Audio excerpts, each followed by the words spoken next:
देख रहे हैं नेक्स्ट 9 लाइव और मैं हूं आपके साथ अंकिता मिश्रा। ज्योति मौर्य का मुद्दा इन दिनों काफी ज्यादा विवाद में चल रहा है। ज्योति मौर्य जो कि लगातार अब जांच कमेटी के आगे पेश हो रही हैं। अब तक हमने आपको रिपोर्ट में दिखाया कि कैसे ज्योति मौर्य ने आलोक मौर्य के खिलाफ एफआईआर दर्ज कराई। आलोक मौर्य ने आरोप लगाए, ज्योति मौर्य ने भी आरोप लगाए। दोनों के जो संबंध थे सोशल मीडिया पर इन दिनों काफी ज्यादा सुर्खियां बन रहे हैं। आलोक मौर्य से लगातार जांच कमेटी जो है वो अब सबूत की मांग कर रही है। आलोक मौर्य के पास लाल कलर की एक डायरी है। लाल रंग की उस डायरी में कहा जा रहा है कि वो तमाम बही खाता मौजूद है जिसको देख करके जो कोर्ट है वो अपना निर्णय ज्योति मौर्य के खिलाफ सुना सकती है। कहा यह जा रहा है कि ज्योति मौर्य ने उसी लाल डायरी में पैसों की लेन देन को लेकर के तमाम हिसाब किताब रखे थे। अब जो लेटेस्ट अपडेट आ रही है वो आपको बता देते हैं। ज्योति मौर्य के मामले में कहा यह जा रहा है कि जिस समय ज्योति मौर्य को एसडीएम के पद पर विराजमान थी, उस समय जहां वो तैनात थी वहां पर उन 5 लोगों से पूछताछ की जाएगी जो इस पूरे मामले में काफ़ी ज़्यादा मददगार साबित होंगे। मार्केटिंग इंस्पेक्टर, सप्लाई इंस्पेक्टर और साथ साथ इसमें तहसीलदार, नायब तहसीलदार, ये तमाम जो लोग हैं वो शामिल होंगे। 5 लोग बताए जा रहे हैं। कहा यह जा रहा है कि 5 लोग ज्योति मौर्य के खिलाफ या तो गवाही दे सकते हैं या फिर आलोक मौर्य की मुसीबत बढ़ा सकते हैं। हालांकि पिछली रिपोर्ट में ये दावा किया गया था कि सप्लाई इंस्पेक्टर और मार्केटिंग इंस्पेक्टर से 15 से 16 हजार रुपए ज्योति मौर्य हर महीने लिया करती थी। इतना ही नहीं, और लोगों से भी वसूली की जाती थी। तभी तो हर महीने 6.4 लाख रुपए ज्योति मौर्य ऊपरी कमाई कमाती थी। लेकिन अब सवाल ये है कि क्या ये 5 लोग पीसीएस अधिकारी ज्योति मौर्य के मामले में गवाही देंगे? सवाल तो यहाँ ये भी है कि ज्योति मौर्य ने आलोक मौर्य पर आरोप लगाया कि आलोक मौर्य ने उनका व्हाट्सएप हैक कर लिया था और तमाम जो जानकारियां थी वो आलोक मौर्य के पास भी पहुंचती थी। जो ज्योति मौर्य अगर व्हाट्सएप पे बातचीत करती तो इसका पूरा जो ब्यौरा था वो आलोक मौर्य के पास भी था। सवाल यहाँ ये उठता है कि अगर ज्योति मौर्य को ये पता था कि आलोक मौर्य ने उनके जो व्हाट्सएप है उसे हैक कर लिया है, तो फिर आखिर मनीष दुबे के साथ क्यों बात किया जाता था? और क्यों आखिर वो तमाम चीज़ें जो ज्योति मौर्य को फंसा सकती थी वो उस व्हाट्सएप में मौजूद थी?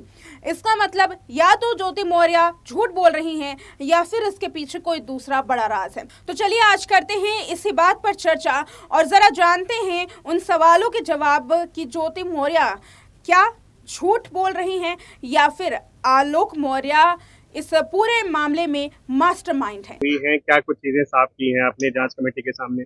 सर अभी हम बयान दर्ज करने के लिए आए, बुलाया गया था आज मुझे और लेटर के माध्यम से सूचना मिली थी। और सर मैं अभी कमेटी से कुछ समय मांगा हूँ। थोड़ा मैंने अभी कमेटी के पास यही प्रस्ताव रखा कि हमें थोड़ा सा और समय। कमेटी की तरफ से क्या बातें कही गई हैं आपसे? क्या सर जो भी सर हमने एप्लीकेशन दिया था उसी पर मुझे बुलाया गया था और मैंने कमेटी से यही जाके कहा है, थोड़ा सा एप्लीकेशन के माध्यम से दिया है कि मुझे थोड़ा सा और समय दिया जाए। जो डेलीगेशन को लेकर लगातार कर रहे हैं जी सर, जो एलिगेशन आपने लगाए हैं उसी से संबंधित जी सर साक्ष्य मांगे गए हैं। जी तो कब तक उपलब्ध कराने को लेकर के आपकी तरफ से बातें कही? हमने कहा सर थोड़ा हमें समय दिया जाए, तो मैं 28 तारीख को बुलाया। कितने दिनों का? 28 तारीख को बुलाया। आलोक जी ये बताइए कि आपको जान का खतरा है क्या? नहीं सर, अभी ऐसा नहीं है सर, कोई ऐसा जान का खतरा नहीं है। बस ऐसा लग रहा है कि पीसीएस लॉबी मिल करके आपके साथ इंजस्टिस करेगी? नहीं सर, अभी तक ऐसा नहीं लग रहा है सर। देखिए जहाँ भी हमने जो भी शिकायत की है सर, जांचें हो रही हैं और सर मैंने अभी थोड़ा कमेटी से सर समय मांगा। जो लाल डायरी आपने दी है जिसमें तमाम चीजें रखी गई हैं, क्या है उसमें, किस तरीके के? अब सर वो मैं कमेटी के सामने प्रस्तुत कर देता हूँ। तो जो प्राइमरी चीजें हो, जो पॉसिबिलिटी। अब सर मैं पूरा अभी डिटेल उसका मैं इसीलिए मैं समय लिया, इसीलिए सर मैं किस तरीके के एलिगेशन? सर मैं थोड़ा सा समय लिया हूँ और सर मैं देने के बाद। आप कल भी आए थे आलोक यहाँ? जी सर, आप कल भी आए थे? कल शाम को सर मैं आया। समय कब तक के लिए मिला है? ज्योति मौर्य अनऑफिशियली यहाँ आई थी और जो जांच अधिकारी उनके कमरे में 4 घंटे बैठी रही, आपको नहीं लगा कि मैनेज कर रही है? सर मुझे इसकी जानकारी नहीं।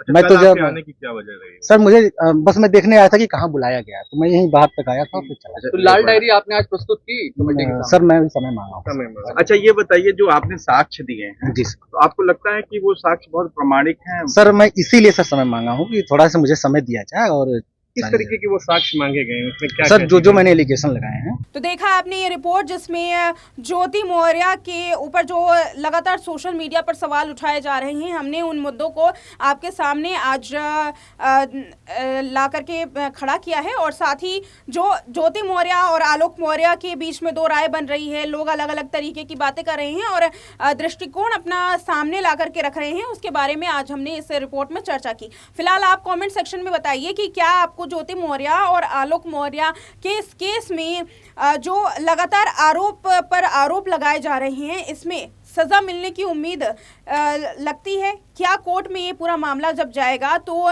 इलाहाबाद कोर्ट इसमें जो सुनवाई है वो कर सकेगी क्या? क्योंकि 18 अगस्त को तलाक की अर्जी पर सुनवाई है, 18 अगस्त के दिन तलाक हो पाएगा। 28 अगस्त को बता दें कि जांच कमेटी के सामने एक बार फिर से सबूतों के साथ आलोक मौर्य को पेश होना होगा और साथ ही ज्योति मौर्य भी उस वक्त वहां पर पेश होंगी। तो एक बार फिर से उन तमाम सवालों को लेकर के आपके सामने आए हैं जो सवाल ज्योति मौर्य के मामले में लगातार उठाए जा रहे हैं। ज्योति मौर्य के मामले में लगातार अपडेट्स जो हैं वो इसी बात को लेकर आ रही हैं कि जांच एजेंसियां अब आगे किस तरीके का कदम उठाने वाली हैं। जांच एजेंसियों के बारे में हमने आपको बताया कि वो 5 लोग जो कि ज्योति मौर्य के मामले में गवाही दे सकते हैं, उन पर अब शिकंजा कसने वाला है। और साथ ही जांच एजेंसियां ये भी जानने की कोशिश करेंगी कि आखिर ज्योति मौर्य को किस मामले में वसूली दी जाती थी, किस मामले में पैसे दिए जाते थे। क्या वो 5 लोग सप्लाई इंस्पेक्टर हो गए या फिर तहसीलदार, नायब तहसीलदार, मार्केटिंग मैनेजर, ये इंस्पेक्टर, ये तमाम जो लोग हैं वो भ्रष्टाचार में कितने ज्यादा अंदर तक लिप्त हैं और कितना भ्रष्टाचार उनके नाम पर है। ये जो चीजें हैं वो कहीं ना कहीं से अब इस पूरे मामले में जो है वो निकल करके बहुत ही जल्द आने वाली है। साथ ही हमने आपको आलोक मौर्य के बारे में भी बताया। आलोक मौर्य की जो पूरी बाइट है, जो पूरा बयान है, वो आपको सुनवाया। और जो सवाल है वो यहाँ ये उठाया जा रहा है कि क्या ज्योति मौर्य ने जानबूझ करके झूठ बोला है। मेरे साथ मेरी सहयोगी रजनी इस वक्त मौजूद है। रजनी, आज के प्रोग्राम में आपका दोबारा से एक बार फिर से बहुत बहुत स्वागत है। जी शुक्रिया। जैसे कि हम लगातार अपडेट्स देते रहते हैं लोगों को कि ज्योति मौर्य के मामले में क्या कुछ बड़ी जो चीजें हैं वो निकल करके सामने आ रही हैं। अब सवाल रजनी यहाँ पर ये उठ रहा है कि ज्योति मौर्य से लेकर के ही, क्योंकि उनके बयान जो है वो अब काफी ज्यादा चर्चाओं में है। ज्योति मौर्य ने कहा था कि मेरे जो व्हाट्सएप चैट को हैक कर लिया गया था काफी लंबे वक्त से और आलोक मौर्य ने ही हैक किया था। सवाल यहाँ ये उठ रहा है कि जब एक लंबे वक्त से ज्योति मौर्य जानती थी कि आलोक मौर्य ने उनका व्हाट्सएप हैक कर लिया है, तो क्यों आखिर आलोक मौर्य के खिलाफ ज्योति मौर्य ने एक्शन नहीं लिया। सवाल ये भी है कि आखिर ज्योति मौर्य जब जानती थी कि आलोक मौर्य ने उनके व्हाट्सएप को हैक किया हुआ है, तो क्यों मनीष दुबे से आखिर वो खुल्लम खुल्ला बातचीत करती थी।